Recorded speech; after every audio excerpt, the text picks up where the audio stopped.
Hey everybody, how's it going? Nate here once again with a solo reaction. I'm gonna try and keep these as God, I just knocked the mic there.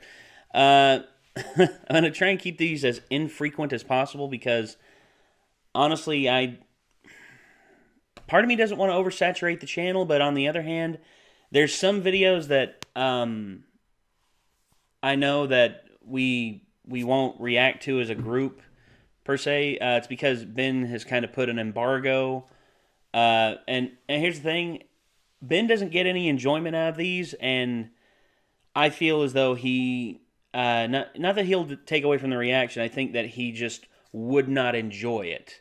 He wouldn't enjoy it, and he'd actually want to be somewhere else. Micah, I think, is indifferent towards these. This game, by the way, this is a reaction to Game Theory, Why FNAF Will Never End. I'm going to try and catch up on all the FNAF theories. There's a lot of them, and because I was interested in, I'm interested in these, and the FNAF games interest me more than they do Ben or Micah because they don't like those style of games, and me, I kind of found the lore pretty interesting. But that's just me. Ben doesn't find it interesting, Micah doesn't find it interesting, and I guess to sort of save them from boredom and from not caring about these videos, I figured I would do these. Now, anyway, I've been looking into this for a while, and if you all want me to keep doing these, then let me know. If not, then just just say the word and I'll stop.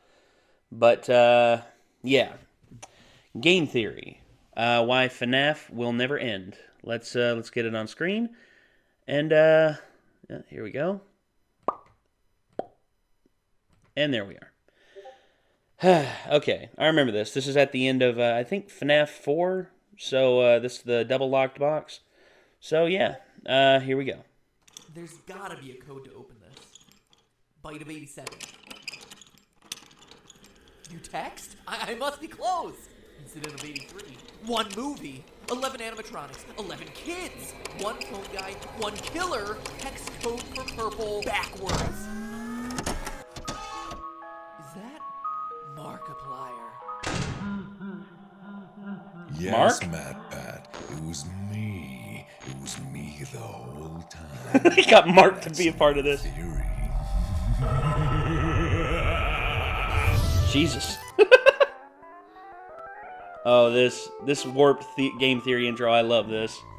Ba-dum bum bum bum bum ba-dum bum.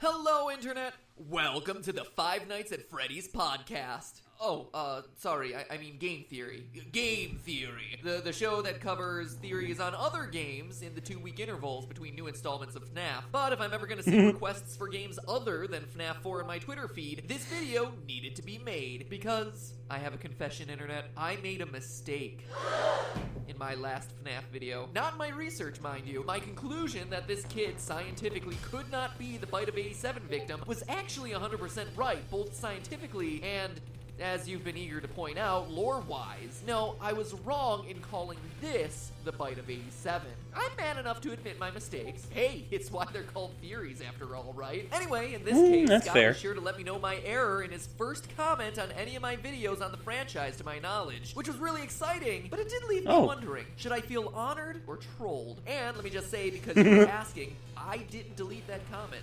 I only delete comments from game theorist bots. No, I don't want your free PSN codes, okay? So I guess Scott must have deleted it himself. Maybe there was a typo. Or maybe a clue to FNAF 5.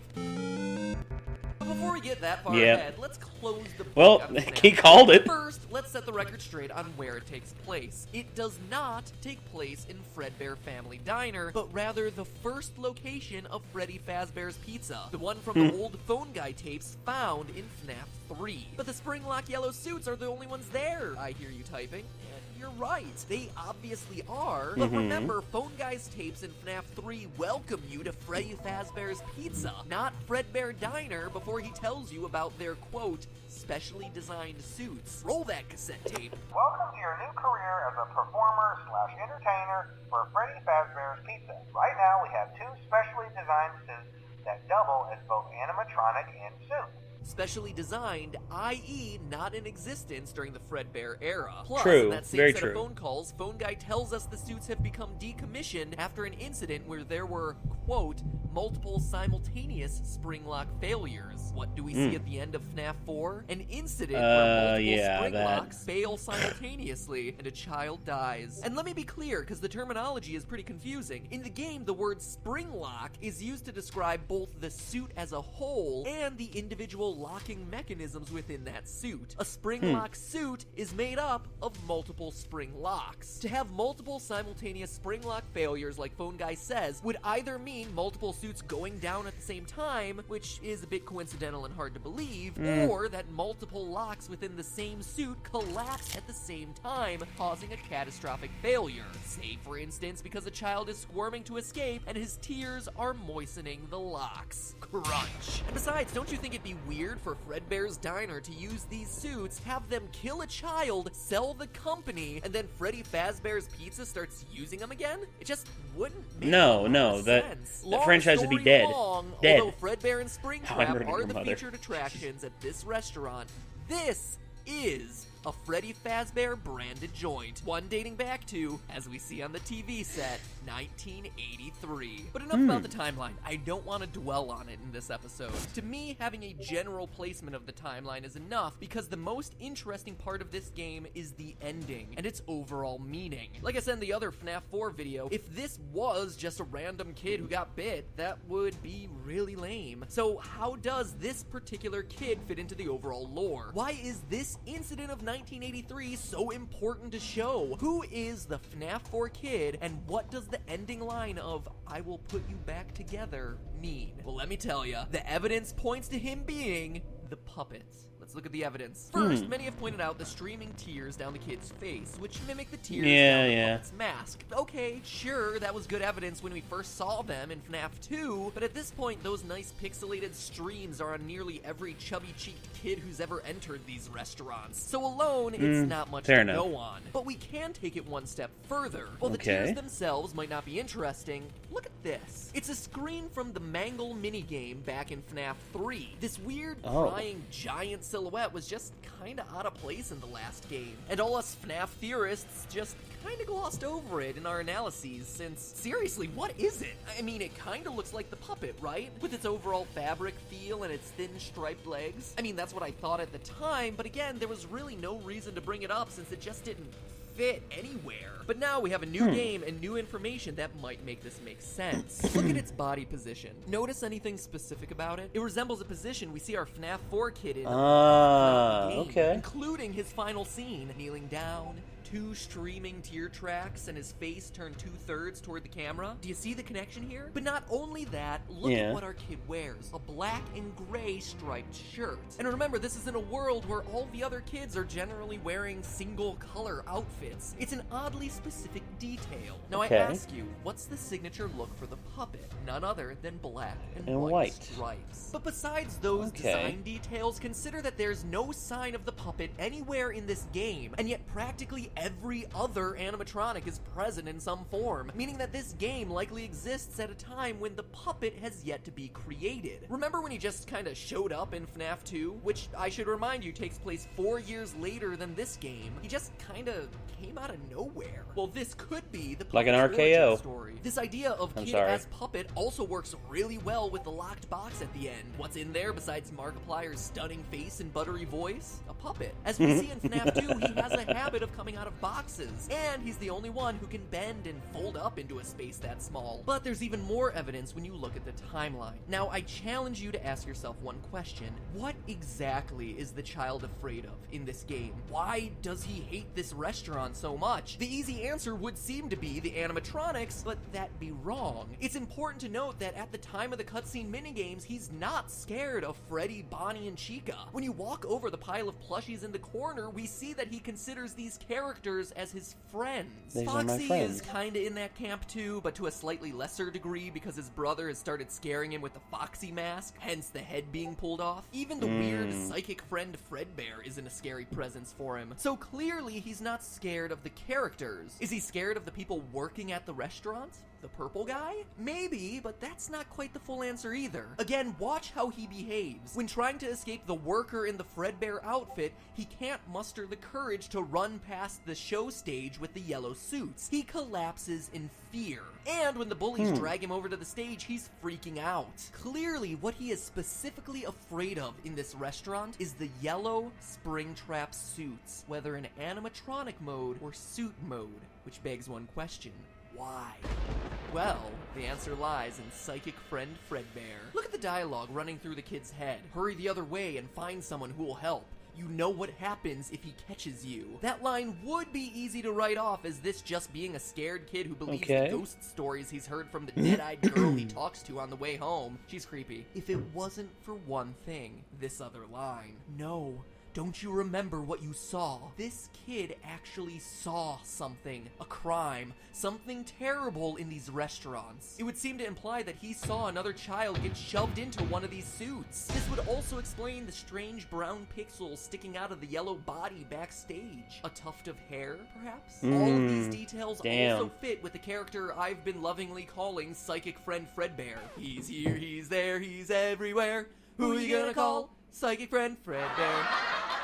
I mean, seriously, what is this thing? Sometimes he's a bear, sometimes he's referencing it, and sometimes he's a flower?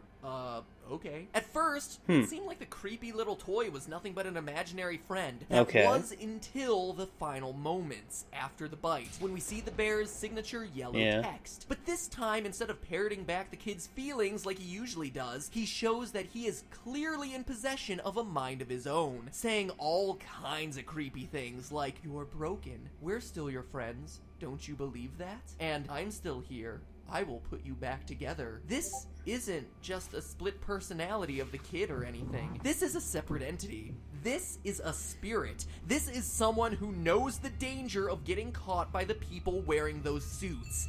It's a spirit of a kid. Victim that our FNAF 4 kid saw getting stuffed. Oh. This is Golden Freddy, Purple Guy's first victim. And I know you're rushing into the comments now to say that this changes a lot of things and goes against stuff we've been saying for a while. But don't worry, we'll address it. Just get excited. We've pinpointed the identities of our two most mysterious animatronics. This is an awesome revelation from an evidence standpoint, but to be honest, it's a little disappointing from a storytelling standpoint. Here's why. We humans all have a proven psychological need to complete things. This need is called, unimaginatively, the completion principle. We want to fill in the blanks in the stuff around us so that the world makes sense and we feel in control. It's the biggest psychological reason why you want to beat a game, or even just an individual level. You know how you just can't stop and save in the middle of a level? You have to play until it's done. This is the reason why. Weirdly enough, it's even the reason why it's so hard to leave just one slice of cake, outside of sheer deliciousness, or leave out the last two pieces of a puzzle. I mean, even just looking at it on the screen, Earl, just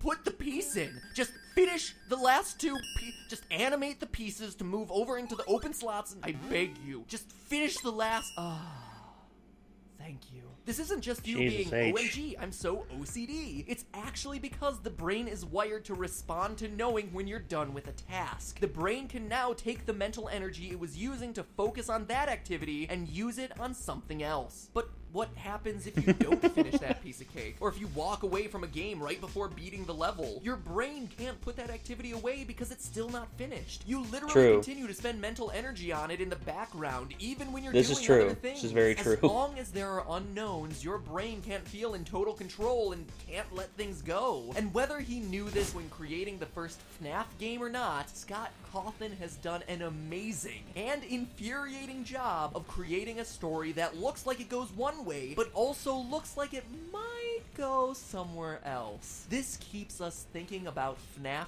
lore, talking about FNAF lore, pestering our favorite YouTube theorists for more FNAF lore for weeks, months. Watching every video released on everything from top 10 details you missed in the FNAF 4 teaser to top 10 facts about the cupcake. The cupcake!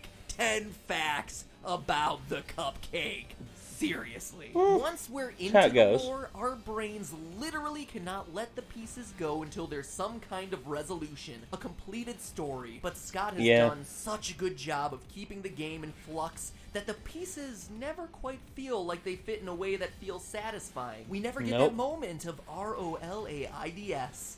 That spells relief. So we want the pieces of the puzzle cleanly, and the problem with FNAF is that while there's plenty of evidence for the story to go one way, there's also evidence for it going somewhere else. Try this one on for size. Well, there's a lot of evidence for the kid in FNAF 4 being the puppet, and I'd bet my bottom dollar that that's the solution that Scott intended. From a storytelling standpoint, more pieces actually fit together if the FNAF 4 kid becomes Golden Freddy and not the puppet. This would make our first victim, the one our FNAF 4 kid sees get killed, the puppet, like we've been hypothesizing since FNAF 2. Suddenly, you have a group of 5 kids celebrating a birthday, one kid associated with each animatronic, with the one representing Golden Freddy being the odd man out. And this scenario perfectly mimics the FNAF 3 good ending with the Happiest Day minigame, where 5 souls from 5 kids, each representing a different animatronic, reunite to celebrate a birthday that never really happened. It actually creates a beautifully bookended story of redemption and forgiveness, a reunion of brothers. And yeah, I know the complaints.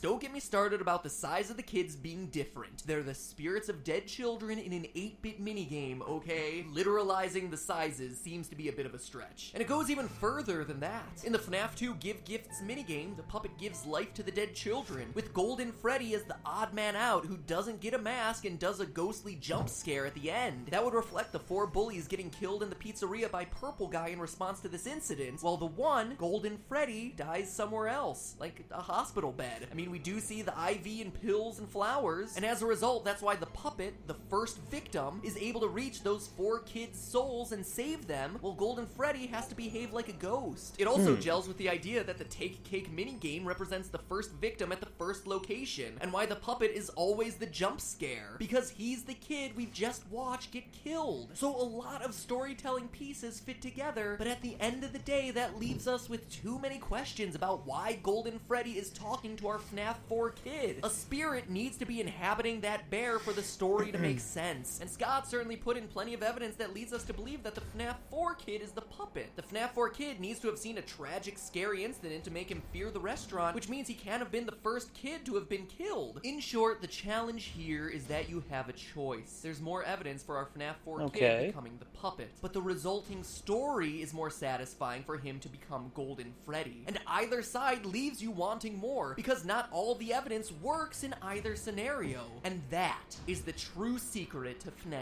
The completion principle demands that we get answers, that the scraps of evidence across the 4 games come together cleanly. But if and when they do, our brains will just be able to move on and forget about it, making it just another game that we played and is collecting dust on our shelf, or taking up memory space in our Steam account, I guess. In the meantime, good on Scott for making sure FNAF is always on our minds. He didn't do it by giving us endless levels or a whole bunch of stuff to complete. He did it just by making sure the pieces that are there are never quite enough. So GG, Scott. GG. And GG to all of you too, theorists. All of us. For trying to complete the story and solve the mysteries. I may complain about it, but honestly, I've been having a blast. It's like the Gravity Falls of video games. It's been my honor to work with all of you on this quest over the last year, and I look forward to trying to continue the quest in the year to come. In fact, since this has been a video many of you have been waiting for a long time, now that it's finally out, this Thursday at 4 o'clock p.m. Pacific time, I'll be live streaming right here on the Game Theorist channel, answering all the remaining questions you have about the FNAF franchise, touching on things I didn't get to cover in this episode, like the presence of Mangle in FNAF 4, while also looking at some of the theories that you've been submitting to me over the last year. So if you have a question you want answered or a theory you want addressed, between now and Thursday at 4 o'clock p.m. PST, tweet me at MattGT with the hashtag GTLive. It just helps me sort things. I'll be reading your burning questions and answering them to the best of my ability, and who knows, we may even be able to get a special guest or two to in here. So remember, that's right here on the Game Theorist channel, Thursday at 4 o'clock p.m. Pacific time. And to get you ready, welcome back to the Super Amazing End Card Tournament, where I want to know, do you think the FNAF 4 kid is the puppet or Golden Freddy? Simple as that. You've heard the arguments for both sides. Click on one to choose. I'll let you know which side won on Thursday's live stream, and it'll all be our way of letting Scott know how we want this story to take shape. But remember, that's just a theory. A game theory. Thanks for watching. He's here, he's there, he's everywhere. Who you gonna call? Psychic friend Fredbear. I like switch keys at the end. It's weird. Psychic friend Fredbear. That's it. He's here, he's here, he's there, he's everywhere. Who you gonna call? Psychic friend Fredbear. That wasn't it either. Damn. Psychic friend Fredbear. This is great. He's here, he's there, he's everywhere. Who you gonna call? Psychic friend Fredbear. That was it. Psychic friend Fredbear. Okay. So right now that's gonna be oh, nope. Don't start. Nope. Okay. So yeah. That's all right. I know this has been a long time coming. I mean, this video was released, damn, that is a long time ago. Jesus. September 1st, 2015. So 2 years ago, this was released, and I'm just now getting back to it. God, I feel old. 2 years have gone by so fast. Because I remember when FNAF 4 came out, that was like, I remember it was just like, I remember seeing like all the videos pop up for, Markiplier, Jacksepticeye, I think PewDiePie played it too. All the big gaming channels. I remember seeing them and just being like, wow, this game is like massive. The Freddy Fazbear games, Five Nights at Freddy games, have always been big. I mean, ever since the first game came out. And Sister Location, I'm actually wondering what they're going to do next. Sorry, there's a speck of dust right there. I was trying to snatch it. But I don't see. Damn, Five Nights at Freddy's, to me, when I first started playing them, I enjoyed them a lot. I played a little bit of Sister Location. I actually wanted to do a live stream of me playing Sister Location, but I don't know why I didn't do it. It just never came to be. And also, I don't know, man. There's a lot of contributing factors as to why I didn't do it, and actually, I think it was. I forget. Here I am trying to remember stuff from months ago, and I can't remember. God, I am getting old. But Five Nights at Freddy's, I remember having a blast with the first game. I remember actually I showed it to my little sisters, and I had them play it a little bit, and they got scared. They got scared out of their wits. And then my nephew picked it up. My nephew Rylan, he picked it up, and Jesus, he picked it up and just he's been a FNAF fan ever since. I think he's probably the biggest FNAF fan I know in person. He loves Five Nights at Freddy's, and if I could invite him over to play some Five Nights at Freddy's, so we could have someone who is like fully invested in the game, I think that'd be awesome. But unfortunately, he lives a pretty good distance away. But yeah, MatPat and the game theory for the game theories for Five Nights at Freddy's. I'm going to try and catch up on these. If I got to do solo reactions, I just did a solo reaction. So if you want to see more of these, or if you just want me to stop altogether, voice your opinions down below. I know there's going to be people detracting, just like, oh, you shouldn't be doing this without the guys. You're not funny. You should shut up. If that's an odd one out, then, well, anyone who thinks that, you're free to think that, but I just don't care. All right, so I know there's been some FNAF theories since this that have probably changed up the lore, have probably just dismantled the story and all that, and I'm going to wait. I'm going to wait like saying that this is, if we would have reacted to this around the time when it came out, I think we would have had more, more traction with the story, and to keep up with it. But unfortunately, we fell behind. So I guess this is me catching up in a way. This was Game Theory. Why Five Nights at Freddy's will never end. Why FNAF will never end. And as always, I suggest that you check out the Game Theorist. There's a link to the original video down below. Check out Matt Pat and all his theories. I know Ben and I and a lot of others tore into. Actually, a lot of people tore into Matt Pat over the For Honor theory. And actually, people tore into us too, because we saw it, and there's a lot of people who brought up theories and everything, and I just feel like I just need to wash my hands of that. Sorry about that. Not sorry.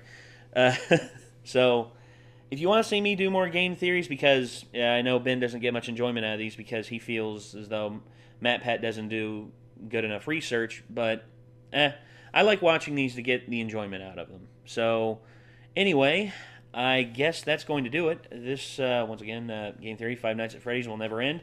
And a link to the original video down below. Check out Game Theory. Check out Matt Pat and all his stuff.